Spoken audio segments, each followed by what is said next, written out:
akan dilakukannya vaksinasi booster. Nah, apa pertimbangan pemerintah nih untuk penyuntikan vaksin dosis ketiga ini, Bu Dokter? Ya, pertama kita tahu bahwa sebenarnya penyuntikan dosis ketiga ini memang sudah pernah direncanakan oleh pemerintah ya. Pada waktu itu kita akan melaksanakan penyuntikan dosis ketiga ini kalau kemudian seluruh sasaran vaksinasi kita yang 208 juta tadi setidaknya 90-95%-nya sudah mendapatkan vaksinasi secara lengkap. Nah, saat ini kan baru 54% yang mendapatkan vaksinasi dosis dosis kedua secara lengkap, dan 80% sudah mendapatkan vaksinasi dosis 1 ya. Artinya kalau kita melihat dosis kedua ini masih ada sekitar 46% lagi yang harus kita kejar untuk bisa mendapatkan vaksinasi dosis kedua. Artinya dosis secara lengkap ya, 2 kali penyuntikan, karena 1 kali penyuntikan itu tidak cukup untuk memberikan proteksi yang optimal terhadap kita. Nah, tetapi seiring dengan kita melihat bahwa sangat penting kita memastikan kondisi dengan laju penularan yang saat ini sudah sangat baik ya. Artinya kalau kita lihat jumlah kasus kita walaupun memang terjadi peningkatan ya dibandingkan minggu lalu, tetapi jumlahnya masih di bawah angka yang kemarin sempat kita alami di bulan Juni-Juli ya. Artinya kasus kemarin dilaporkan sekitar 300.000 dengan angka kematian itu di bawah 10 dan angka positif 0,14%. Nah, artinya kalau melihat hal ini dan juga melihat satu lagi reproduksi number ya, atau kecepatan reproduksi dari virus yang di bawah 1, artinya laju penularan saat ini memang sangat terkendali. Nah, kita harus terus memastikan bahwa kondisi laju penularan tadi tetap bisa kita kendalikan, karena kan kita sudah lama ya pada kondisi yang sudah sangat baik ini. Nah, di lain pihak kita melihat kondisi yang terus membaik, kasus yang terus kita bisa tekan, berbagai aktivitas masyarakat sudah bisa kita lakukan, tetapi kita mendengar ada varian baru ya, di mana varian baru ini salah satunya juga adalah menyebabkan bahwa vaksin menjadi tidak efektif ya, seperti itu. Nah, oleh karena itu tentunya melihat kondisi ini pemerintah berencana untuk melakukan vaksinasi terutama kepada lansia yang merupakan kelompok yang paling rentan yang harus kita berikan vaksinasi lebih awal. Oke. Halo Bu Dokter? Ya, halo. Baik. Jadi memang ini sasarannya untuk booster ini kepada siapa nih yang paling utama? Ya, saat ini tentunya pertimbangan kita adalah pemberian vaksinasi booster kepada lansia ini yang akan kita utamakan ya. Pertama, saat ini ada rencana bahwa untuk vaksinasi tambahan ini kita akan melalui 2 mekanisme, yaitu disediakan oleh pemerintah dan juga akan secara gratis, artinya atau masyarakat bisa mengaksesnya dengan secara mandiri ya.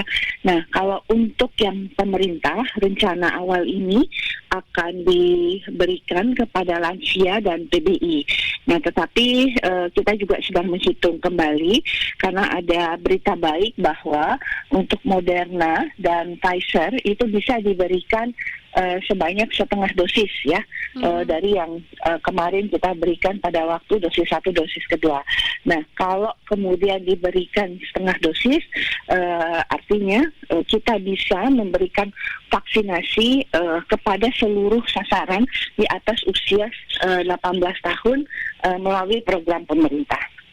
Oke, berarti kalau untuk saat ini yang dipastikan adalah secara gratis untuk para lansia dulu nih Bu Dokter ya, untuk booster ini, untuk vaksin dosis ketiga ini. Betul ya. Okay. Kita sambil menunggu kajian dari para ahli dan juga tadi kalau kemudian rekomendasi para ahli ini bisa diberikan vaksinasi booster terutama Pfizer dan Moderna ya setengah dosis.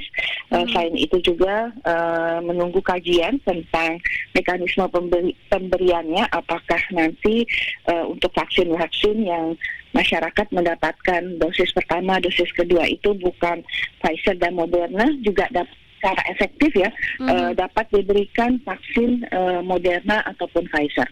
Oke. Nah sebenarnya ini Bu Dokter ada berapa jenis vaksin yang mungkin bisa dijadikan booster dan seperti apa nih dosisnya?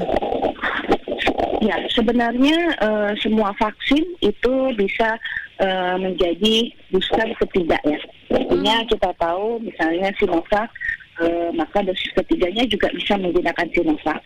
Kemudian kalau kita bicara mengenai AstraZeneca, Pfizer dan Moderna ataupun juga Johnson & Johnson itu sebenarnya sudah ada kajiannya yang lagi berjalan ya, bahwa dosis ketiganya itu bisa menggunakan jenis vaksin yang sama.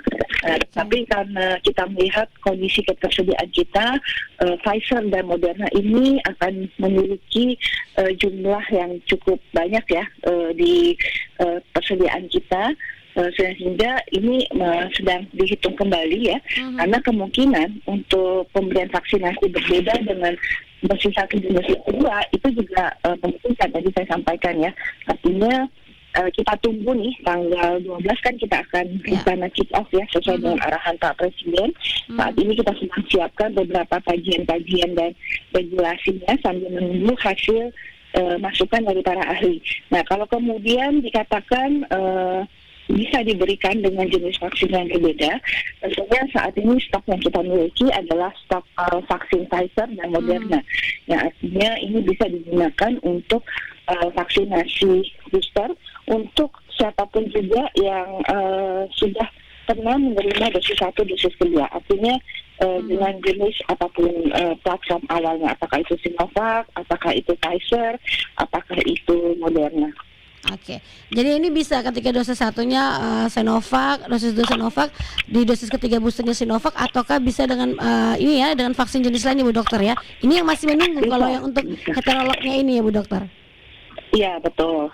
Jadi untuk kita tahu ada mekanisme homologus dan heterologus ya, Mbak Rin. Jadi untuk kepastian dan secara eviden sedang dikaji oleh para ahli, apakah memungkinkan kalau misalnya nanti dikaji dan para ahli organisasi profesi mengatakan bahwa Moderna dan Pfizer itu bisa digunakan untuk semua jenis vaksin yang awalnya bukan dosis 1, dosis keduanya Moderna atau Pfizer. Nah itu artinya kita akan menggunakan jenis platform tersebut ya, atau yang tersedia saat ini adalah jenis platform tersebut. Nah nanti kalau kemudian dikatakan juga cukup setengah dosis, nah artinya ini cukup untuk seluruh masyarakat yang berada pada usia 18 tahun.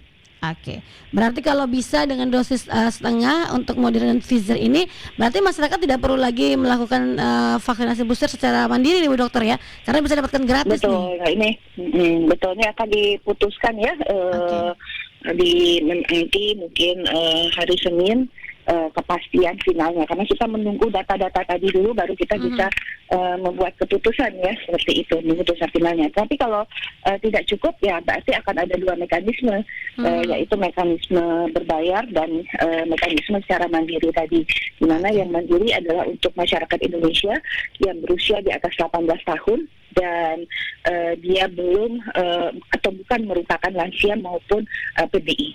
Baik. Nah, jika nanti akhirnya diputuskan secara mandiri pemberian vaksin booster ataupun vaksin dosis ketiga ini, Ibu Dokter yang artinya berbayar, apakah sudah ada penentuan harga yang diberikan atau ditetapkan oleh pemerintah atau seperti apa nih, Bu Dokter?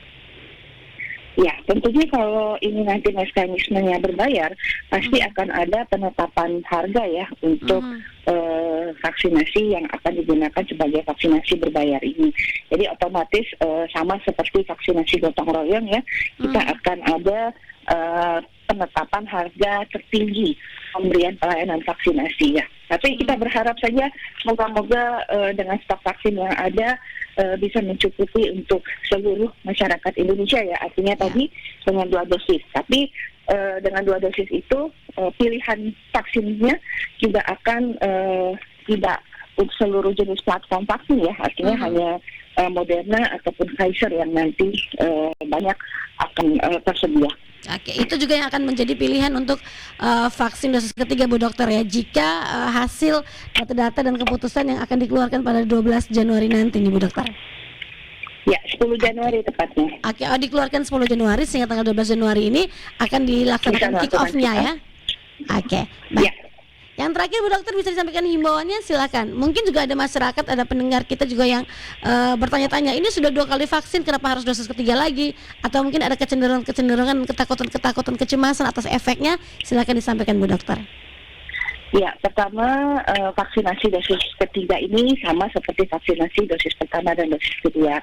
Jadi tidak kita sudah lihat ya, bahkan ITAGI sudah mengatakan tidak ada efek samping berat yang ditemukan pada pemberian vaksinasi dosis pertama, vaksinasi dosis ketiga ini ya, karena sudah dilakukan uji klinisnya juga terkait dengan vaksinasi dosis ketiga ini, sehingga masyarakat tidak perlu takut dan tujuan daripada vaksinasi ini adalah tentunya memberikan ya perlindungan tambahan kepada kita dan meningkatkan tentunya proteksi pada masing-masing individu, dan kita berharap masyarakat nanti kalau programnya sudah mulai untuk segera mendapatkan vaksinasi sesuai dengan ketentuan juga ya Mbak, karena kan nanti ada jarak waktu antara dosis kedua dengan dosis ketiga, jadi ini dipastikan bahwa waktunya sudah sesuai dengan yang sudah ditentukan dan segera mendapatkan akses. Nah, tapi yang paling penting adalah karena NTT juga harus mengejar ya, khususnya bukan hanya DND tapi mengejar cakupan vaksinasi dosis 1 dan dosis kedua, maka kami menghimbau juga untuk seluruh masyarakat NTT yang belum mendapatkan vaksinasi dosis pertama, dosis kedua untuk segera mendapatkan vaksinasi ini. Tidak perlu pilih vaksin apapun jenis vaksinnya, kita tahu bahwa vaksin ini memberikan perlindungan yang sama kepada kita, apalagi mengingat adanya ancaman varian Omicron yang tentunya bukan hanya untuk diri kita ya, mengatasi pandemi ini adalah tentunya untuk kita semua supaya kondisi yang sudah baik atau kondisi yang laju pengendaliannya ini sudah terkendali tetap bisa terus kita pertahankan. Baik Bu Dokter, terima kasih informasinya. Kita juga berharap ya program vaksinasi ini bisa tercapai sesuai dengan target Ibu Dokter ya. Oke, baik. Terima kasih Bu Dokter untuk informasinya pagi hari ini. Salam sehat selalu. Salam sehat. Jangan lupa terapkan protokol kesehatan karena pandemi belum selesai dan segera divaksin. Baik, terima kasih. Selamat pagi. RRI Radio Tangga Bencana COVID-19.